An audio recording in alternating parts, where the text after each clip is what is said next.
sorti 0 centime de ma poche. 0. J'ai même pas fait d'apport. J'ai réussi à négocier. Alors, la boîte, au final, je l'ai acheté 420 000 euros. J'ai 180 000 euros par la CEPAC, 120 000 euros par la BPI, et il reste 120 000 euros que j'ai fait en crédit vendeur en 3 ans et qui sert de gap. Allez, je laisse la parole du coup donc à Jean-Bernard et Marie qui vont nous faire un retour d'expérience sur leurs récentes, on peut dire multiples acquisitions, on peut dire ça? Oui. Une acquisition, déjà c'est pas mal. Moi, j'ai l'habitude de dire que je suis entrepreneur depuis le berceau, parce que c'est vrai. Mon épouse, pareil. On a plusieurs boîtes. On a une petite conciergerie sur Toulon. On a une entreprise de distribution automatique. Vous savez, les petites machines à café dans les entreprises, ces machins-là. On a une entreprise dans la restauration en Belgique. Qu'est-ce qu'on a encore? On a encore un autre truc, non? Je sais plus. Enfin voilà. Et donc, c'est des petites entreprises comme vous tous certainement. On travaille dur, on travaille 7 jours sur 7. On bosse pour pas toujours un gros salaire. Et c'est la galère souvent. Et puis un jour, j'étais sur Internet, c'était sur YouTube. Vous voyez où je veux en venir. Je suis tombé sur un gars, un type. Il y a... Ne criez pas votre entreprise, rachetez-en une. Sans argent, sans rien. Ça y est, encore un clown.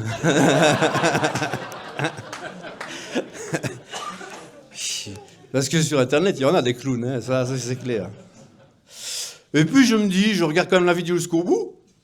Et puis je me dis, tout compte fait, on va l'appeler ce clown. Et je prends rendez-vous sur Calendly, je prends rendez-vous. Et puis j'ai affaire à ce charmant Alexandre qui me déballe tout ce qui vous a déballé quand vous avez vu votre contact comme vous avez fait comme moi. Et puis à la fin, je lui dis, mais vous savez Alexandre, moi j'ai pas d'argent. Moi j'ai pas d'argent pour payer la formation. Vous savez ce qu'il m'a répondu? Eh ben alors tant pis, au revoir. Putain, il m'a envoyé chier quoi. Et ben du coup... Mais en fait, c'était vrai, j'avais pas d'argent. Il me restait un peu d'argent, et pour vous dire tout, il me restait un tout petit peu plus que le prix de la formation. Et moi, j'ai l'habitude d'être cash, je dis la vérité, j'aime pas te raconter des grosses conneries. Et je lui ai dit, écoute, voilà, moi, j'ai cet argent-là, je vais te payer ta formation, et derrière, il faut que ça marche, quoi. Et puis j'ai pris la formation, comme vous, j'ai suivi la formation, j'ai suivi les coachings collectifs, j'ai tout fait tout ça. Et ça a mis du temps, et puis pour finir, on a quand même réussi à acheter une boîte, et on a racheté une nouvelle boîte, là, ici, depuis le 4 mars, on est propriétaire d'une nouvelle boîte. Voilà. Alors tout ça, ça a mis du temps, mais combien de temps? Ça a mis presque une année. Ouais, pour cette boîte, ouais. En fait, ça fait longtemps que je fais partie du club, en fait, Alexandre. Je suis dans les premiers, presque. Donc, c'est la 3e année ou 4e année qu'on fait la journée ici? 3e année. Donc, j'ai participé aux 3. Enfin, nous avons participé aux 3.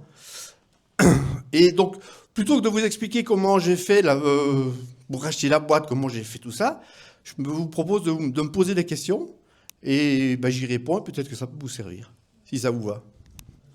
Ouais. Mais c'est qu'elle est perspicace. Ben oui, j'ai suivi la méthode d'Alexandre. C'est court, clair et net et précis. C'est pas du tout un guignol. Pas du tout. Pas du tout. C'est un a priori que j'avais. Est-ce que tu as choisi un secteur en particulier au départ? Non.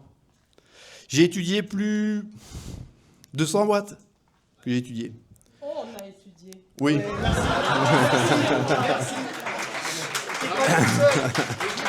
Excusez-moi.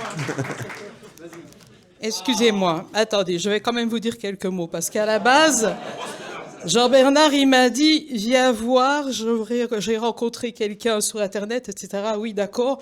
Attends, parce qu'on nous a tellement déjà, comme vous tous, vous avez vu des formations, vous avez acheté des formations, et puis on vous embellit l'affaire, on vous dit des choses et tout. Moi, ce que j'apprécie chez Alexandre, c'est que ce qu'il vous dit, il l'a fait. Ce qu'il vous propose, il a déjà testé. Et ça, pour ça, merci beaucoup, Alexandre.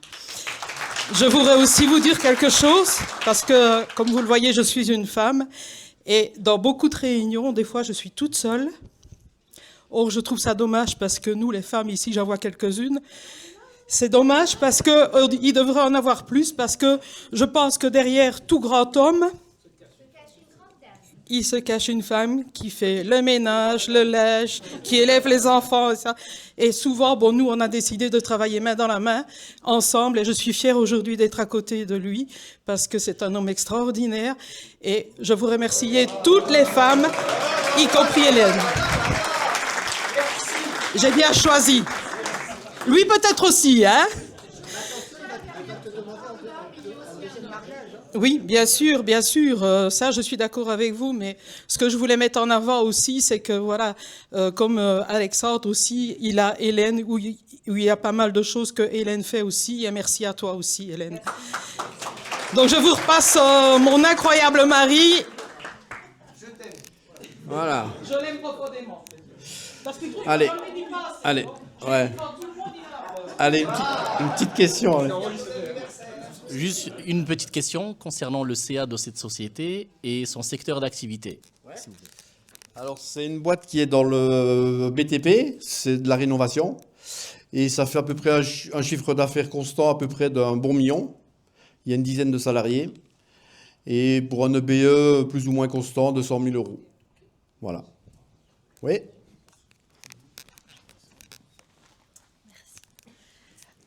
Du coup, moi j'ai une question justement par rapport à votre couple, parce que c'est une question que je me suis posée avec Grégory.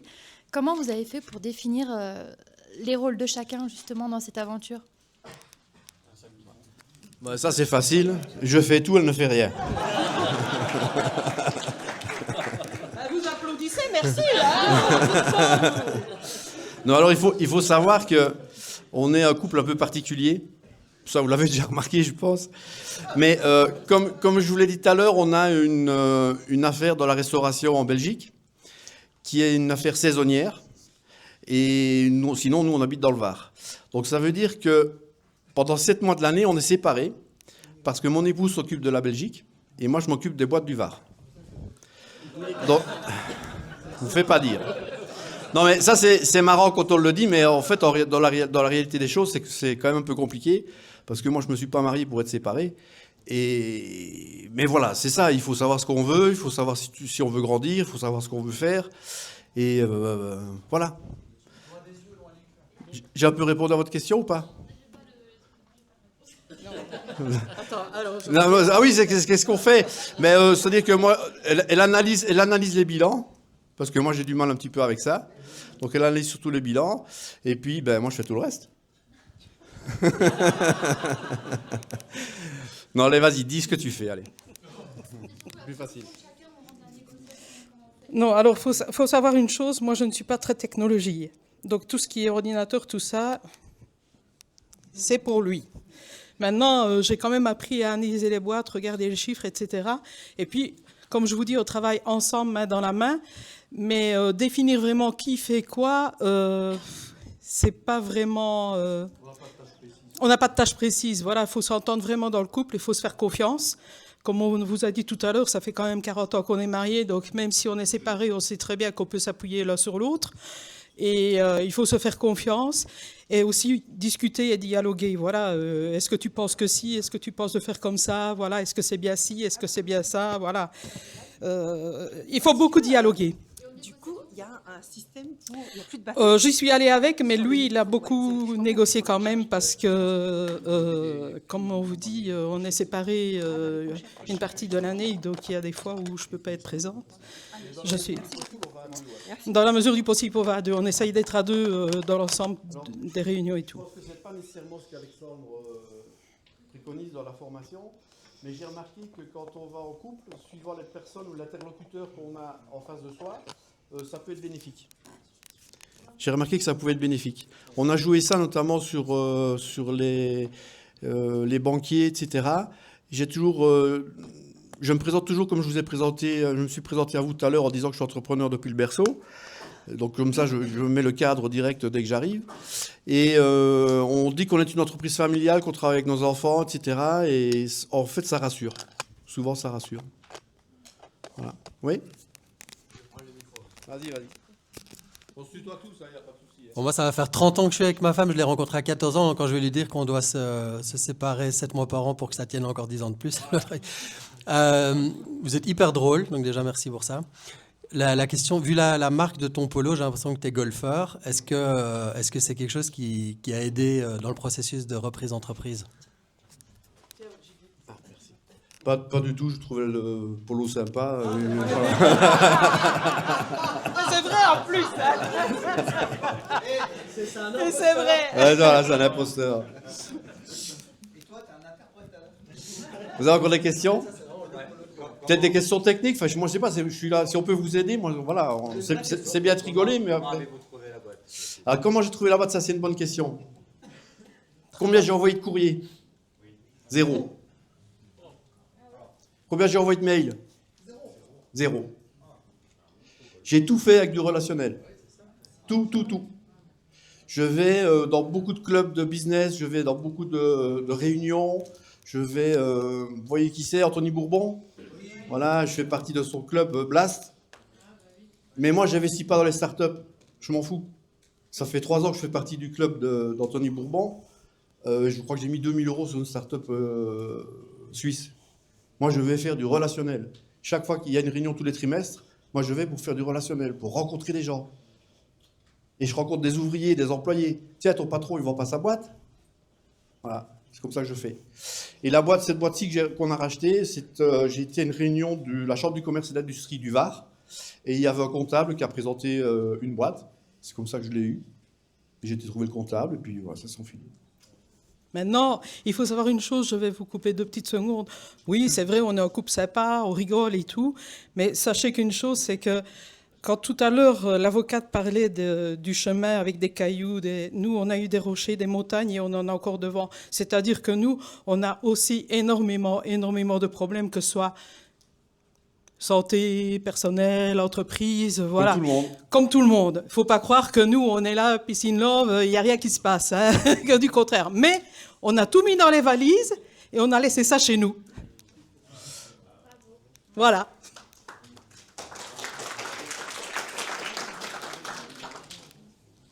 Félicitations à vous deux. J'ai 2 questions.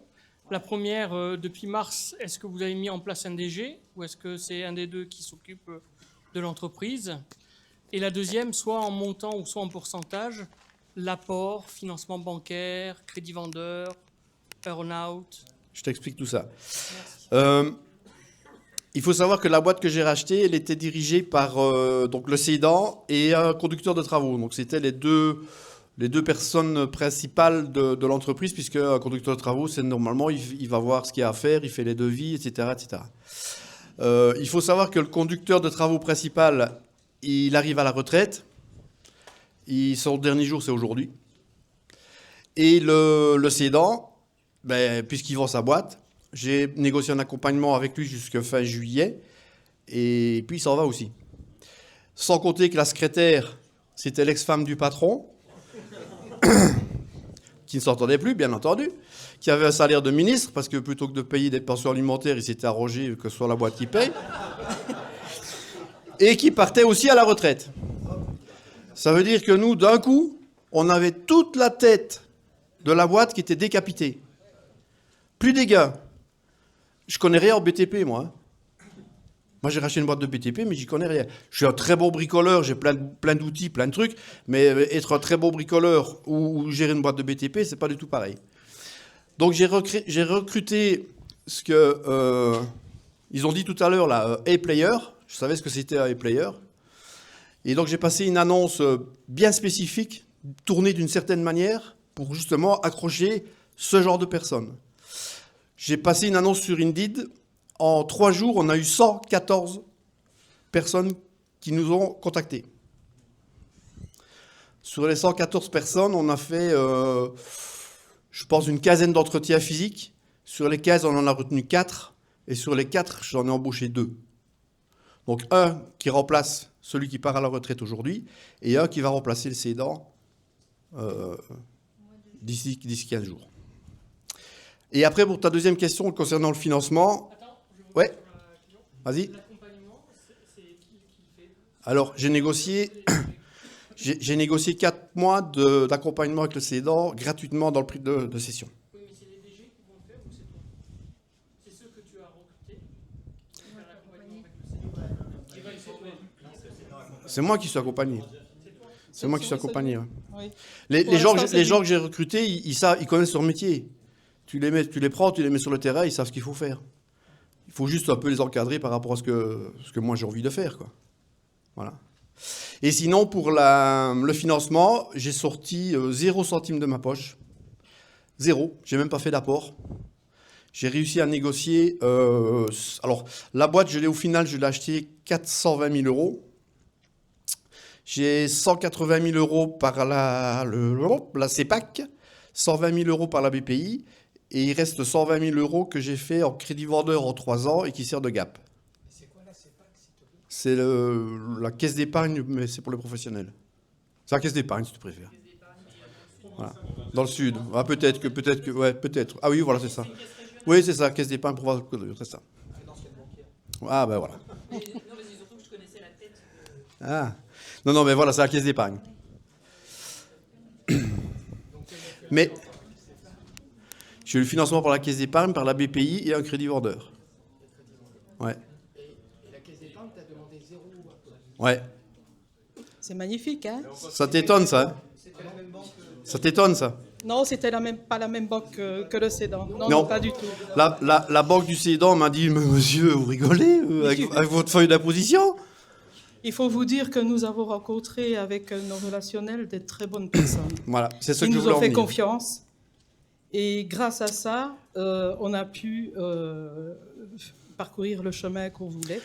Mais c'est pas en baratinant les gens. Hein. Il faut rapport de confiance aussi et rencontrer. Comme Alexandre dit aussi, il faut le bon vendeur, il faut les bonnes personnes devant vous, il faut les bonnes personnes pour vous accompagner aussi. Et vraiment, on est tombé sur des très, très bonnes personnes qui nous ont fait confiance. En fait, qu'est-ce que j'ai fait? À la BPI, par exemple, j'avais une petite nana, Margot, elle est très gentille, très compétente, tout ce qu'on veut, mais c'est pas elle qui décide. Moi, j'aime bien d'aller voir les gens qui décident. Donc, je me suis renseigné de savoir qui c'était le directeur général de la BPI Côte d'Azur, donc de la région PACA. J'ai eu son nom, j'ai eu son numéro de téléphone, je l'ai invité à l'OM, voir un match. Alors, ils ont perdu ou gagné? La société que tu as rachetée, elle est dans le Nord. Non, elle est dans le Var. Ah, elle Elle est dans le Var. Non, elle est dans le Dans le Var. Var. Ah, j'ai cru qu'elle était dans le Nord. Non. Elle a une société en Belgique. Oui, moi Donc je l'ai invité à voir un match à l'OM. Il n'est pas venu. Je l'ai rappelé 2 mois, 3 mois après. Je l'ai réinvité à un deuxième match de l'OM. C'est quand il jouait bien, c'est pas en fin de saison. Il n'est pas venu. Je l'ai rappelé une 3e fois. Je l'ai invité à déjeuner. Il est venu. Ah, c'est quelqu'un qui aime bien son ventre, comme moi. Et je lui ai parlé, on a discuté plein de trucs, on est devenus potes. Et j'étais avec tout à l'heure ce matin, je ne sais pas si vous avez vu, il y avait un monsieur qui était avec nous, qui s'appelle Amin Majdi, qui va peut-être rejoindre le club d'Alexandre en tant que partenaire, qui lui m'a fait... En fait, ce gars-là, c'est le commissaire aux comptes de la Caisse d'épargne et du Crédit Mutuel. Donc c'est une pointure, ce mec. Et là aussi, je suis devenu ami avec lui. Et lui, il m'a fait rencontrer un gars à la Caisse d'épargne qui, à lui seul, peut décider jusqu'à 5 millions d'euros, sans référencer à personne d'autre. Pareil, j'ai fait pareil avec lui. Je l'ai invité à déjeuner et on a discuté. Voilà. Et au final, j'ai eu tout ce que j'avais besoin. Il faut savoir une chose, un ami un jour, il a dit à Jean-Bernard, toi de toute façon, on te met dehors par la porte et tu rentres par la fenêtre. Et c'est vraiment bien défini comme ça. Il persiste et on ne lâche jamais rien. Non mais c'est véridique tout ce que je vous dis, c'est vraiment vrai, c'est du vécu et c'est comme ça que j'ai fait. C'est que du relationnel, que du relationnel. Ah, j'ai pris plus que 4 kilos. Hein. Nous, on n'aime pas les histoires fausses. Ce que vous racontez, c'est vraiment réel, c'est du vrai. On est franc. Si vous nous posez des questions, on vous répondra franchement. Et c'est vrai, on a mis 0 francs, 0 centimes dans l'affaire. Et franchement, on peut être fier de notre parcours. Franchement, parce que ça a été quand même un parcours du combattant. Alexandre, tu me dis si je dois arrêter. À moins que j'ai un rappel, on ne sait jamais. Non, mais c'est bon, la dernière question. Ouais. C'est combien tu as racheté d'entreprises? C'est la première ou tu en as d'autres? Non, j'avais déjà racheté des entreprises avant. Non, mais depuis que tu as connu Alexandre. Ah oui, j'ai racheté que celle-là. Mais j'ai racheté aussi, alors ça c'est une autre histoire, mais on a racheté un hôtel-restaurant en Belgique, qui se trouve à 100 mètres du point de vente qu'on a déjà. Et il faut savoir qu'en Belgique, c'est un petit peu différent d'ici. Et là, c'est une brasserie, on va dire comme Heineken. C'est pas Heineken, mais c'est comme Heineken, qui est propriétaire du bâtiment et du fonds de commerce. Là-bas aussi, on est connu, j'ai beaucoup de relations là-bas, puisqu'on est originaire de Belgique. Ça fait 33 ans qu'on habite dans le Var, mais j'ai quand même gardé beaucoup de relations. Et j'ai négocié dur. Et il y avait plein de gens qui voulaient la faire, et c'est nous qui l'avons eu. Malgré que j'ai négocié dur. Il n'y avait pas de porte à payer. Au final, il n'y a plus de porte à payer. Il y avait, je crois, 50 000 euros de reprise de fonds de commerce. Au final, on paye 12 500. Donc j'ai repris un hôtel-restaurant pour 12 500 euros. 5 000 euros cash qu'on va devoir payer là, et le reste payable avec le loyer en 3 ans. Et